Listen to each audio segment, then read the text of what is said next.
1 Samuel, chapitre 3, verset 19 à 21. Donc, soyez prêts, n'ayez pas vos cahiers à côté, mais ayez vos Bibles, parce que nous allons prier, lire la Bible, nous lever, marcher et nous asseoir. Donc, je ne veux pas que quelque chose vous dérange. C'est un moment de prière que nous allons passer avant que nous puissions bien manger ce que Dieu nous a dit, nous a préparé pour nous ce matin. Merci. 1 Samuel, chapitre 3, verset 19 à 21.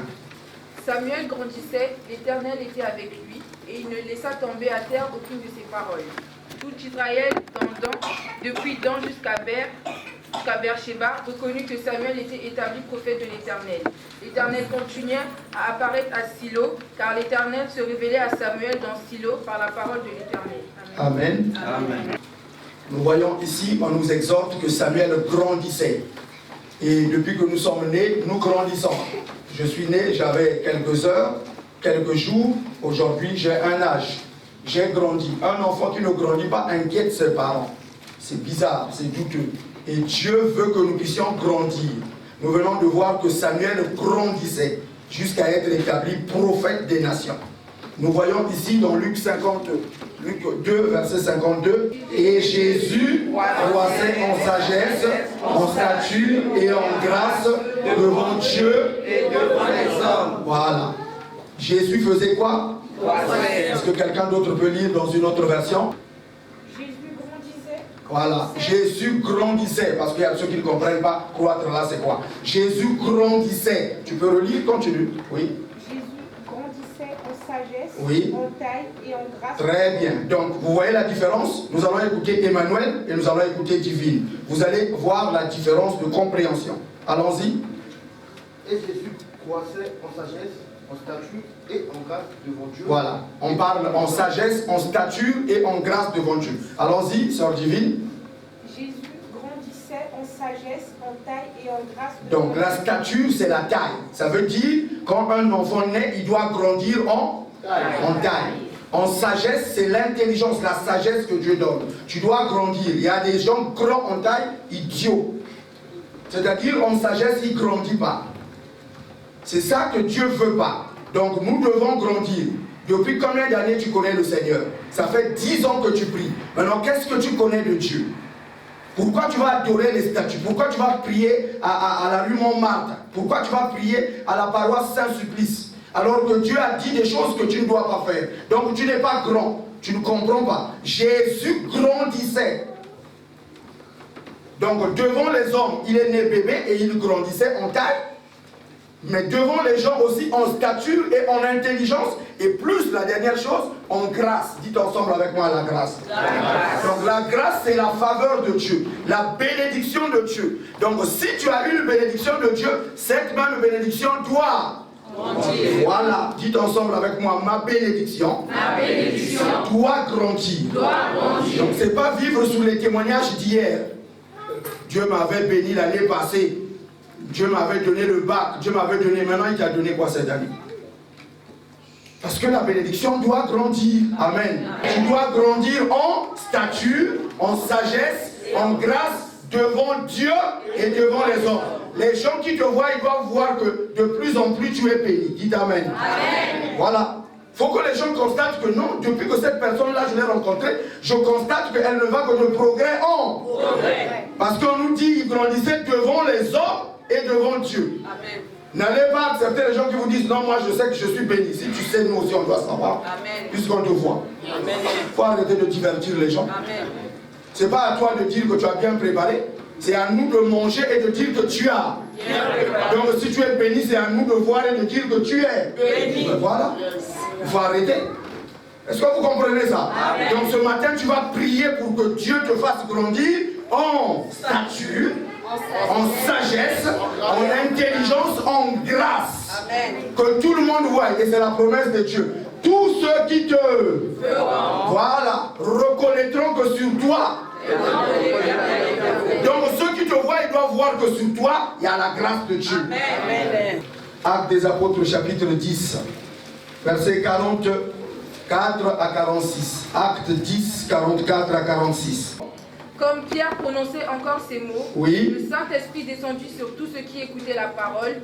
Tous les fidèles circoncis qui étaient venus avec Pierre furent étonnés de ce que le don du Saint-Esprit était aussi répandu sur les païens, car ils les entendaient parler en langue et glorifier Dieu. Donc, quand on écoute la parole de Dieu, il y a le Saint-Esprit qui agit. Amen. Amen. Amen. Écoutez bien, l'évangile sans miracle n'est pas l'évangile. Ce qu'on vous prêche à l'église catholique, maintenant je ne blague plus avec les gens. Qu'il soit monseigneur, pape, rabbin ou qui, je dis à haute voix ce que l'écriture dit. L'évangile sans miracle n'est pas l'évangile. En tout cas, pas l'évangile de Jésus. Amen. Là où Jésus a prêché l'évangile, il y a eu des miracles. Il est allé seulement au bord de l'eau. Il a vu des gens qui pêchaient, qui n'avaient pas eu de poisson. Il leur a demandé si on pouvait lui prêter leur barque, et on lui a prêté la barque. Il s'est mis dans la barque, il a prêché la parole. Quand il a fini de prêcher, sachant qu'ils n'avaient pas de poisson, il a pourvu à leurs besoins. Quand vous venez écouter la parole et que vous recevez la parole, vous faites ce que Dieu vous demande, Dieu prend soin de vous. Est-ce que quelqu'un m'entend? Non, je reprends. Quand tu viens écouter la parole et que tu fais ce que Dieu te demande, lui, il prend soin de toi. Amen. Quand Pierre a prêté son bateau à Jésus, ce n'est pas Jésus qui lui a dit que nous n'avons rien à manger. Jésus lui-même savait que toute la nuit Pierre avait péché et qu'il n'avait rien. À la fin, comme il a utilisé sa barque, et Jésus ne prend rien pour rien. Toute personne qui est rentrée ce matin dans ce temple, vous ne repartirez pas même vite. Pour avoir quitté chez vous, avoir bravé la tempête, la pluie, être arrivé ici, vous ne repartirez pas tel que vous êtes venu. Vous allez repartir avec ce dont vous avez. Et si quelqu'un entend ce matin, reçoit ce que tu as. Je dis, reçois ce que tu as venu chercher. Parce que Dieu donne à ceux qui lui demandent. Quand vous venez avec cette attitude. Je viens dans ta maison et je m'attends à toi, Seigneur. Amen. Pierre a prêté sa barque. Jésus a utilisé son bateau. Quand il a terminé, il a dit à Pierre, bon, maintenant, il faut que je te paye. Comment? Il a dit à Pierre, repars maintenant dans l'eau pour pêcher. Pierre a dit, non, Seigneur, c'est pas la peine, c'est gratuit. Je t'ai pas dit que c'était gratuit. Je ne demande pas que tu me donnes quelque chose. Parce que déjà, nous, toute la nuit, on a pêché, on n'a rien pris. Jésus lui a dit, vas-y. Alors, il est parti. Jésus lui a dit, jette tes filets. Quand Pierre a jeté le filet, pour la première fois, toute la nuit, il n'a rien eu. Mais en plein soleil, là, il a fait une pêche miraculeuse. Si Dieu n'est pas, continue de faire l'intéressante que tu fais. Continue de faire croire aux gens que tu es intelligente. Tu vas échouer brillamment. Amen. Sans Dieu, tu ne feras rien. Amen. Continue de croire à ta licence, à ton doctorat et à tout. Tu ne feras rien. Associe Dieu à ta licence. Amen. Associe Dieu à ta beauté. Amen. Associe Dieu à ton intelligence. Amen. Associe Dieu à ton commerce. C'est là que tu vas faire des exploits. Amen. Quand Pierre a dit sous la parole que tu m'as dit, je veux le faire. Pierre a fait la pêche miraculeuse. Il était obligé d'appeler d'autres personnes pour l'aider. Et ce matin, on nous dit, là où l'évangile est prêché, le Saint-Esprit agit. Qu'est-ce qu'on nous dit? Il parlait de Jésus. Amen. Il ne parlait pas du vol. Il ne parlait pas du péché. Il parlait de Jésus qui est mort pour nous et qui est ressuscité. L'évangile, c'est la bonne nouvelle. L'évangile, ce n'est pas la condamnation. Les gens vivent dans le péché. Tout le monde vole, tout le monde tue. Mais Jésus est venu dire que si tu viens tel que tu es et tu changes de vie, tu veux abandonner cette vie, je veux t'aider. C'est ça la bonne nouvelle. C'est ça que nous devons annoncer aux gens. Les encourager, venez tel que vous êtes. Quelqu'un vient avec son pantalon déchiré, ne le mettez pas dehors. Quelqu'un vient avec sa jupe courte, laissez-la. Toi, tu n'es pas Dieu, tu ne sais changer personne. Change-toi déjà toi-même. Amen.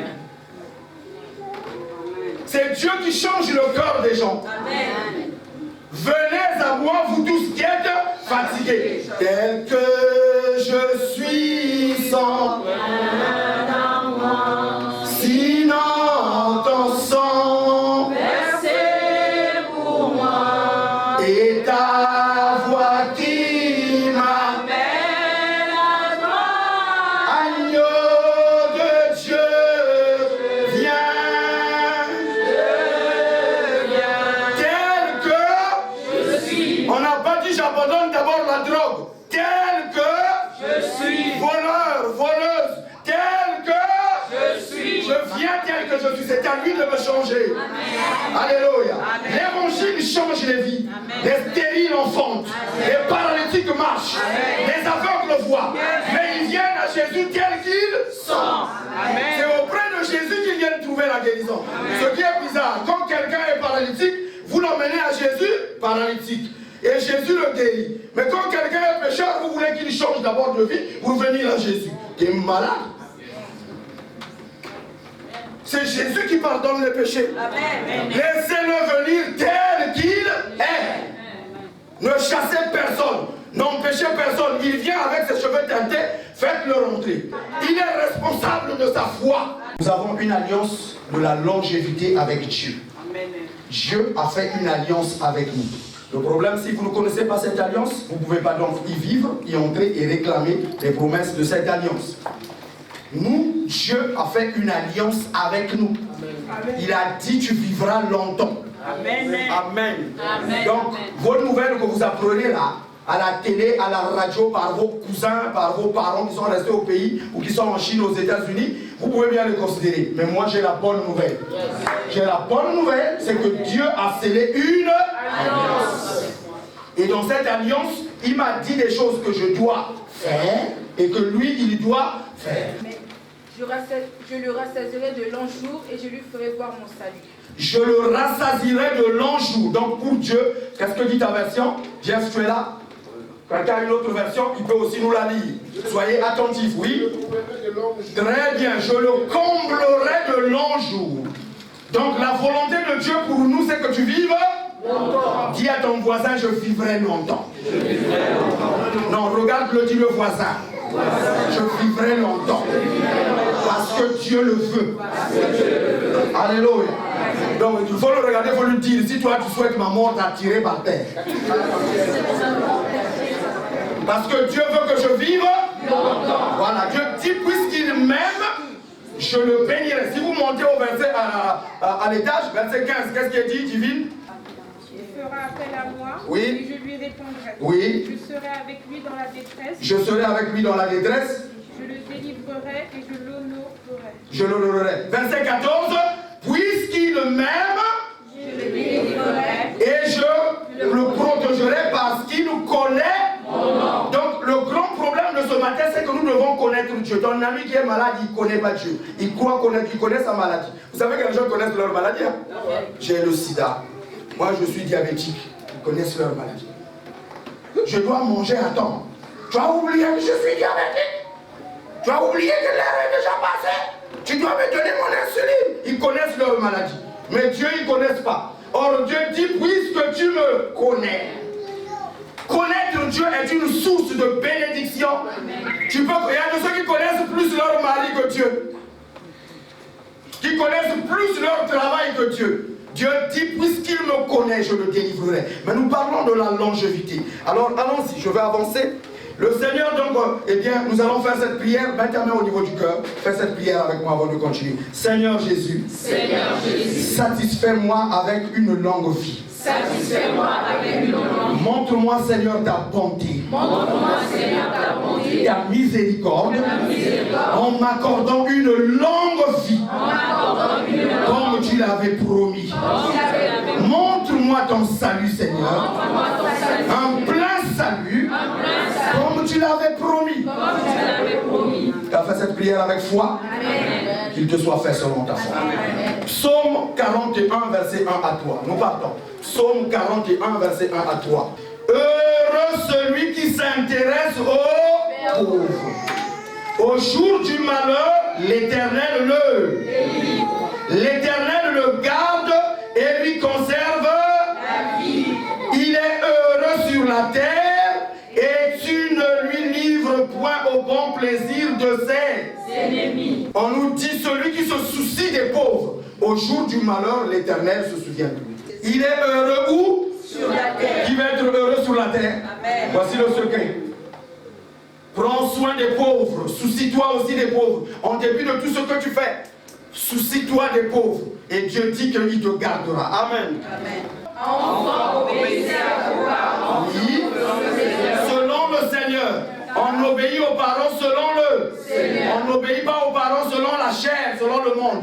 Ton père c'est un franc-maçon, il veut que tu rentres dans la franc-maçonnerie, tu lui dis non.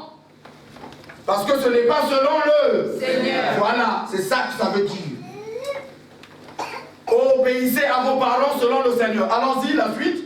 Car cela est juste. Oui. Honore ton père et ta mère. C'est le premier commandement avec promesse. Oui. Donc, si nous voulons vivre longtemps sur la terre, nous devons honorer nos pères. Papa et maman. On n'a pas dit sauf s'ils sont séparés. Le problème de leur séparation, ce n'est pas ton affaire. Honore ton père, honore ta mère. Amen. Si tu fais un cadeau à ta mère, fais aussi un cadeau à ton père. Même si ton père t'a lavé, ta mère t'a lavé le cerveau, non, il m'a fait souffrir. Hein. Votre père là, je ne l'aime pas. C'est un bandit. Dis-lui non. Sans lui, je ne serais pas venu. Amen. Toi seul, tu ne m'avais pas mis au monde. Donc lui, il est important dans ma vie. Ces fautes qu'il a fait, ce sont ses fautes. Amen. Amen. Amen. Tu ne peux pas répondre des fautes de ton père. Tu ne peux pas répondre des fautes de ta mère. Honore ton père et ta mère. Si votre maman vous a dit qu'il ne faut jamais l'appeler, c'est un bandit, dis-lui, c'est toi la bandite. Amen. Je ne veux pas faire ce que tu me dis. Je veux faire ce que tu... Donc entre maman et Dieu, qui a raison? Dieu. Alors, pourquoi Dieu dit honore ton père et ta mère et toi tu veux que moi j'honore seulement toi? Si c'est ça qui se passe dans votre maison, eh ben c'est bien. Pour te dire qu'aujourd'hui je vais connaître la vérité. C'est ça qui fait que tu sois maudit. Parce que tu enfreins la parole de Dieu. Il y a des enfants qui ne parlent même pas avec leur mère. Parce qu'on lui a dit que ta mère est sorcière. C'est elle qui fait que tu ne te maries pas. Celle qui t'a porté 9 mois, 8 mois dans le ventre, qui t'a fait sortir entre ses jambes, elle pouvait te tuer. Elle t'a élevé et maintenant c'est elle qui est ta sorcière. Ton père, même s'il a eu des problèmes avec ta maman, mais il reste ton père. Avez-vous déjà vu un enfant naître comme ça, tomber du ciel d'une maman seulement? Non. Pas possible. Pour qu'il y ait enfant, il faut qu'il y ait la semence d'un homme et d'une femme. Donc ce type-là a la place dans ma vie. Amen. Et Dieu dit honore-le. Si lui, il le veut, si lui, il n'a rien fait pour moi, c'est sa situation, c'est son problème. Moi, je fais ce que je dois faire. Et lui, il portera sa charge, moi, je porterai ma charge. Quelqu'un m'entend? Si tu veux vivre longtemps sur la terre, voilà ce qu'il faut faire. Amen. Voilà ce qu'il faut faire. Honore ton père et ta mère. Le temps me manque, mais je vous montre, si vous voulez comprendre, allons-y, développons la question. Comment honorer un père et une mère? Bien. Comment honorer quelqu'un? Je n'ai pas besoin de vos réponses. Je vous donne la réponse biblique. Si vous voulez la réponse biblique, allez dans le livre de Esther. Et allez lire là où eh bien, le roi a demandé à Aman comment on fait pour honorer un homme. Donc maintenant c'est là l'honneur. Donc quand Dieu dit honore-moi, c'est ce qu'il veut dire. C'est-à-dire, donne-moi le meilleur cheval. Donne-moi le meilleur manteau. Mets une couronne sur ma tête. Fais-moi monter sur ce cheval-là. Et fais-moi trimballer dans la ville, que tout le monde se prosterne et crie que je suis le roi. C'est ça, honorer. Quelqu'un m'entend? Donc quand tu veux honorer ton père, c'est ce qu'il faut faire. Tu veux lui acheter un costume, achète-lui le meilleur costume. Ça va? Amen. Tu veux offrir quelque chose à ta maman, la meilleure des choses, c'est ça que tu dois lui offrir. C'est l'honneur. Et la même mesure que tu vas utiliser, c'est la même mesure que toi aussi on utilisera. Amen. Si vous ne donnez que des petites choses aux gens, on ne vous donnera que des petites choses. Amen. La mesure que vous honorez les gens, c'est avec cette même mesure qu'on va vous honorer. Quelqu'un m'entend? Donc, le roi a montré. Si vous voulez savoir comment honorer quelqu'un, allez relire ce texte-là. Donc, chaque fois que vous parlez de l'honneur, quand Dieu dit honore ton père et ta mère, tu ne comprends pas, repars dans le livre d'Esther et vois. Ça veut dire que quand tu veux envoyer de l'argent à ta mère, fais-le bien. Si tu ne veux pas le faire bien, ne le fais pas. Tu veux prendre soin de ta maman, prends soin d'elle bien. Mon esprit ne restera pas à toujours dans l'homme, oui. Car l'homme n'est que chair et ses jours seront de 120 ans. Soulignez cela dans votre Bible, soulignez ça. Donc ce n'est pas le pape Pie XII qui avait dit ça. Ce n'est pas ton médecin, c'est Dieu qui l'a dit. Dites ensemble avec moi, mes jours, selon l'Éternel, sont de 120 ans sur la terre. Amen. Donc d'après Dieu, tu dois vivre 120 ans. Amen. Maintenant nous allons voir. Tu dois, d'après Dieu, les jours de l'homme sur la terre sont de 120 ans. Mais je ne lui retirerai point ma beauté. Oui, Et je ne trahirai pas ma fidélité. oui. Je ne violerai point mon alliance. Dieu a dit que nous vivrons 120 ans. Il dit qu'il ne va pas trahir ça. Fidélité. Il ne va pas violer son alliance. Continue. Et je ne changerai pas ce qui est sorti de mes lèvres. Dis ensemble avec moi, l'Éternel, mon Père, a promis. Ce qui sort de sa bouche, il ne le changera pas. Il a déclaré que je vivrai 120 ans. Donc je vivrai 120 ans. Amen. Il dit que ce qui est sorti de ma bouche, je ne l'annulerai pas. Crois-tu cela? Crois-tu cela? Il te soit fait selon ta foi. Je veux continuer ce matin à te montrer. Il y a des choses qui font que tu réussisses. Il y a des choses qui vont faire que tu échoues. Allons-y. Mais c'est quoi? Je veux sauter. Mais c'est quoi? Mais qu'est-ce que nous appelons une longue vie? On nous a dit qu'Abraham a eu une longue vie. Il a vécu, il est mort après une longue vieillesse. Mais c'est quoi une longue vie? Quand on dit que tu vivras longtemps, c'est quoi? Qu'est-ce que nous parlons de la longue vie? C'est vivre, donc cette vie, c'est vivre en bonne santé, pour ceux qui notent, et avec force. En bonne santé et avec force. À quoi ça te servirait de vivre longtemps dans le célibat? Hein? Longtemps dans la misère, dans la galère. Mais tu vis longtemps. Hein? Tu as maintenant 50 ans donc. Les petites filles qui sont venues après toi à 28 ans se sont mariées. Toi à 54 ans, célibataire, on durcit. Il y a quelque chose qui ne va pas. C'est-à-dire ta vieillesse a vieilli. Une vieillesse plus vieille encore. Donc les gens qui te regardent, ils commencent à douter même de ton âge. Ils posent la question, tu as quel âge? Moi je pense que tu as 34 ans. Et la femme a 22. Toi 22. Non. J'ai 22 ans, il dit qu'il a 22 ans, il a 34 ans. Mais tu regardes son visage, c'est le visage de quelqu'un qui a 60 ans. C'est pas cette vie-là que je parle. Dites ensemble avec moi, c'est pas de ça que je parle.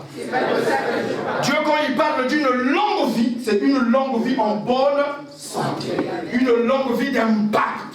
Amen. Tu fais des bonnes choses, tu prospères. C'est pour ça que nous avons commencé ce matin à voir que Jésus faisait quoi?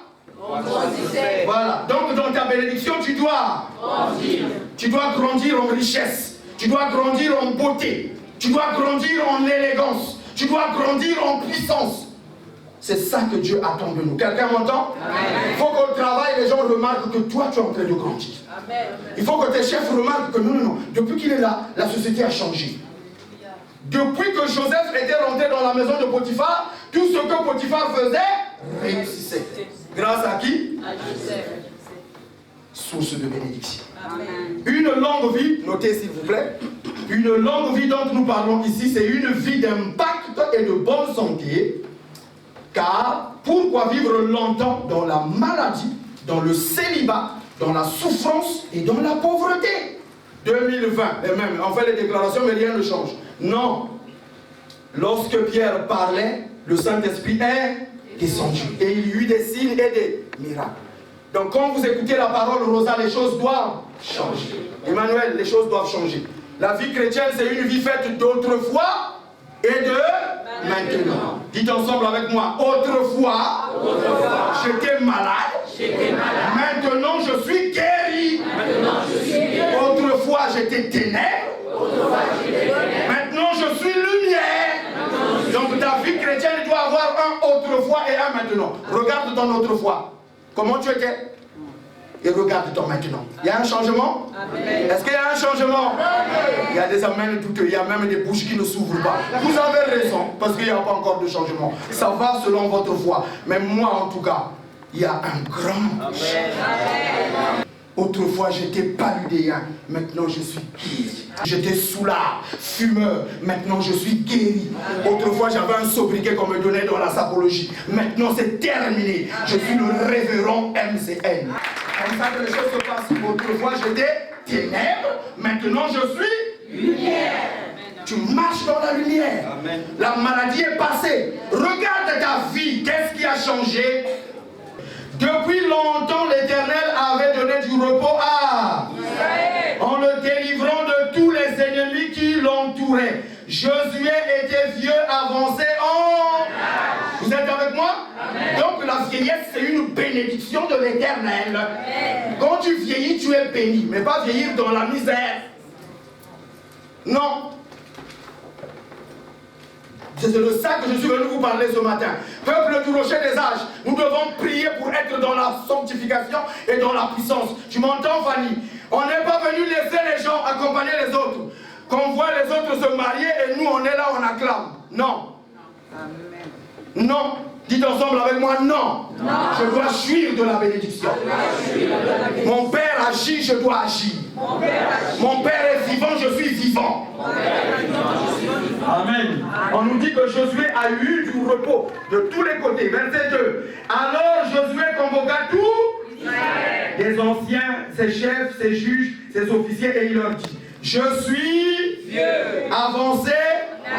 Vous avez vu tout ce que l'Éternel votre Dieu a fait à toutes les nations devant vous. Car c'est l'Éternel notre Dieu qui a combattu pour vous. Retenez cela, je ne me bats pas moi-même, Christelle. Je ne me bats pas moi-même, Isis. Tu m'entends, Janine? Je me bats, c'est Dieu qui combat pour moi. Amen. Et donc tous mes ennemis sont sous mes pieds. Amen. Venez par conteneur. Venez par paquebot, je veux vous renverser. Amen. Parole de l'Éternel. Amen. Vous allez disparaître, j'assisterai à vos enterrements. Amen. Josué le reconnaît ici, il dit, ce n'est pas vous, c'est pas nous, c'est l'Éternel qui nous a donné ces victoires. Amen. Reconnais-le, lève ta main et déclare: Père, si j'ai des enfants, si je suis en CDI, si je suis dans cette nation, parce que tu m'as donné ces choses, pas moi-même, mais toi, Seigneur, reçois la gloire. Merci pour ce que tu vas me donner avant la fin de 2020. Reçois l'honneur, reçois la gloire. Amen. Qu'il te soit fait selon ta foi. Alléluia, parce que tu as dit cela, soit béni. Amen. Rentre en possession de ton miracle. Tu ne dis même pas merci parce que Dieu t'a donné un enfant. Il y en a de ceux qui en cherchent. Quand tu en as 5, tu n'as même pas du mal pour avoir un enfant. Tu fais juste une erreur par ici, Jimmy. Ceux qui en cherchent, ils n'en trouvent pas. C'est une grâce. Amen. Avoir des enfants, c'est une bénédiction. Amen. Amen. Soyez fiers d'avoir des enfants. Prenez soin d'eux. Bénissez le Seigneur. Dites: Seigneur, merci. Parce que tu m'as donné de me reproduire. Car tu m'avais créé féconde, et voici la preuve. Le fruit de mes entrailles est béni. Alléluia. Bénis tes enfants, bénis-les. Que Dieu vous bénisse abondamment. Josué continue, c'est beau ce texte-là. Si vous ne l'avez jamais lu aujourd'hui, l'occasion vous est donnée, Chastel. Lisez ensemble avec moi au verset 4. Voyez, je vous ai donné en héritage par le sort selon vos tribus ces nations qui sont restées à partir du Jourdain et toutes ces nations que j'ai exterminées jusqu'à la grande mer vers le soleil. Qui les a exterminées? Josué. Mais par la force de qui? L'Éternel. Il reconnaît. Tu as eu la licence, c'est toi qui étudies, mais c'est par la grâce. Tu travailles chez Danone, mais c'est par la grâce. Tu travailles dans cette entreprise de transport, c'est par la grâce. Parce qu'il y a de ceux qui postulent qui travaillent pas. D'autres pensent: non, j'ai un CV lourd. Il y en a de ceux qui ont des CV lourds, costauds. On ne les prend pas. C'est la grâce. Dites ensemble avec moi: c'est la grâce de Dieu. C'est ça que Josué dit. Je les ai exterminés, mais il dit que c'est Dieu qui nous a donné cet territoire. Verset 5. L'Éternel votre Dieu l'est.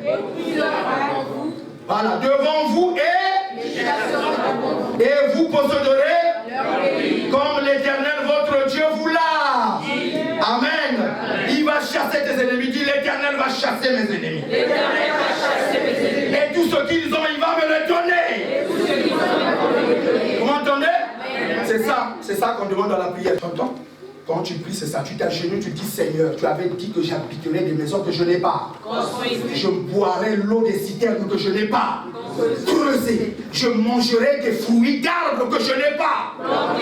Merci parce que cela se réalise dans ma vie, dans cette nation. Il y a de ceux qui habitent des maisons, la maison coûte 900 €, lui il ne paye que 150 €. Le reste, c'est l'État qui paye. Et c'est ça. Amen.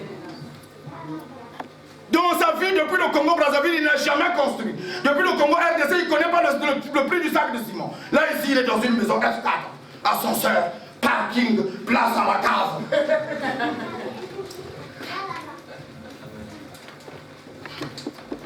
C'est malheureux. Hein? Et lui, il ne vient pas à l'église. Il faut qu'on l'exhorte.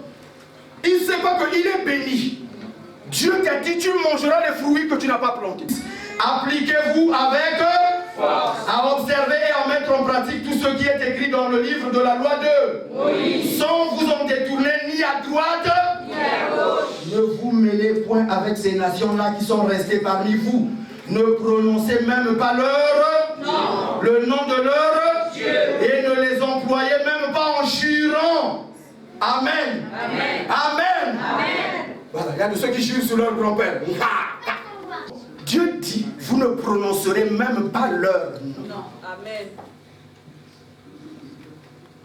Bien-aimés, lisez la Bible, lisez la Bible. Il y a de ceux qui jurent sur leur mère, sur la tête de ma mère. Voilà les petits Français. Voilà. Sur la tête de ma mère. Voilà. Mon peuple meurt faute de savoir qui je suis. On ne jure pas, ni sur le ciel, parce que c'est le trône de Dieu, ni sur la terre, parce que c'est son marchepied, ni sur ta tête, parce que tu ne peux pas rendre un seul cheveu blanc de ta tête. Donc tu ne peux pas jurer sur la tête de ta mère, ni sur la tête de ton père. Josué avait de l'impact. Oui. Amen. Il a vécu longtemps, mais est-ce qu'il a eu de l'impact? Regardez l'impact qu'il a eu. Depuis le début, Dieu lui a donné la victoire. Qui a conduit le peuple jusqu'à la terre promise? Josué. Est-ce que Josué a eu de l'impact? Oui. Amen. Est-ce que Josué a eu des victoires? Oui. Est-ce que Josué a vécu longtemps? Oui. Nous devrons être âgés avec de l'impact et du succès. Dites ensemble avec moi, je serai âgé. Je vivrai longtemps. Avec l'impact et du succès. Amen. Ne devenez pas vieux avec des difficultés. Tu deviens une charge pour les autres. Non, devenez vieux avec de la force. Vous avez préparé votre retraite, vous avez préparé votre avenir. Et vos enfants sont fiers de vous avoir comme père. Vos enfants sont fiers de vous avoir comme mère. Vous ne devenez pas un fardeau pour eux. Non. C'est ça notre prière. Et ça se prépare dès maintenant. L'exemple des hommes qui ont vécu longtemps. Allons-y dans Deutéronome 34, verset 7. Moïse était âgé de 120 ans lorsqu'il mourut. Sa vue n'était point affaiblie et sa vigueur n'était point passée. Vous entendez? Donc la volonté de Dieu, c'est que même jusqu'à 120 ans, nous soyons forts. Dites ensemble avec moi, la volonté de mon Père. La volonté de mon Père. La volonté de mon Père. La volonté de mon Père. À l'image de Moïse. À l'image de Moïse. Jusqu'à 120 ans. Que je sois fort. Que je sois fort. Et que ma vue ne faiblisse pas. Dieu avait promis que l'homme vivra sur la terre combien d'années? Il a dit dans quel livre? Genèse. Là nous sommes dans Deutéronome. Combien? 34. Verset 7. Nous voyons un homme qui? Moïse. On nous dit qu'il est mort à quel âge? 120 ans. Vous entendez ça? Dieu ne ment pas. Nous venons de lire tout à l'heure avec Genaël, dans le psaume 89, il a dit que ce qui est sorti de ma bouche, je l'exécuterai. Il a dit 120 ans. Et Moïse a vécu 120 ans. Maintenant, si toi tu ne crois pas ça, c'est ton affaire. Ce matin, je suis venu parler aux sages. Et nous avons lu ensemble que parle aux sages, il deviendra plus sage. Je parle à ceux et à celles qui sont sages. Deviens plus sage. Pourquoi tu vas gaspiller ta vigueur auprès des femmes? Pourquoi tu vas donner ta vigueur auprès de femmes? Tu vas gaspiller ton énergie. Sois sage. Tu as du travail à faire sur la terre.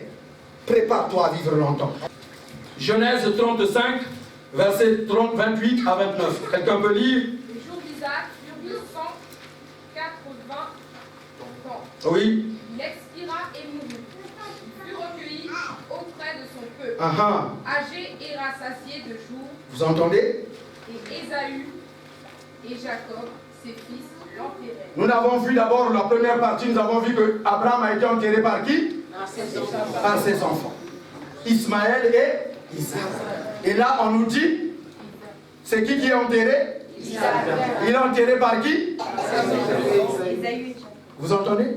Et je vous ai dit ici dans la prière que ce sont les enfants qui enterrent. Voilà. Priez pour cela que vous ne puissiez pas enterrer vos enfants. Priez Dieu. Priez Dieu, Seigneur, je n'enterrerai pas un de mes enfants. Mais mes enfants vont m'enterrer. Alléluia. Je serai rassasié de nos jours. Dites ensemble avec moi, qu'il en soit ainsi pour moi. Seigneur, ce qui est écrit, l'a été pour mon instruction. Si tu l'as fait pour Isaac, aujourd'hui c'est Claude Marceau. Je veux vivre cela. Ta grâce, ta miséricorde sur ma vie, sur la vie de mes enfants. Que j'enterre, que j'enterre, que j'enterre toutes les mauvaises choses. Et qu'à la place, mes enfants se réjouissent le jour où ils m'enterreront. Pour ta gloire, pour ta seule gloire. Merci Seigneur. Je m'attends à ce que cette parole aujourd'hui se réalise dans ma vie. Je le crois de tout mon cœur et je te donne l'honneur en t'acclamant parce que tu es mon Père. Tu es mon Père. Tu es mon Père. Amen. Dans l'alliance de la longévité, vous n'irez pas loin que vous avez vu. Ce que tu vois, je te le donne. Amen. Si tu vois que tu vivras longtemps, tu vivras longtemps. Amen. Si tu vois que toi, la deuxième vague du corona va t'emporter, elle va t'emporter. Nous nous basons sur la promesse. Je n'ai même pas 80 ans, donc j'ai du chemin à faire. Quelqu'un m'entend? Quelqu'un m'entend? Donc ce que je sais que je ne suis pas dans l'optique que j'enterrerai quelqu'un parmi vous. Est-ce que vous m'entendez? J'ai libéré la parole, celui qui l'a saisi l'a saisi. Je dis ceci, ce que je sais, tant que tu n'auras pas 120 ans, la promesse de Dieu est sur ta tête. Alléluia. Et le corona passera. La tuberculose passera. Le cancer passera. Moi, tu subsisteras.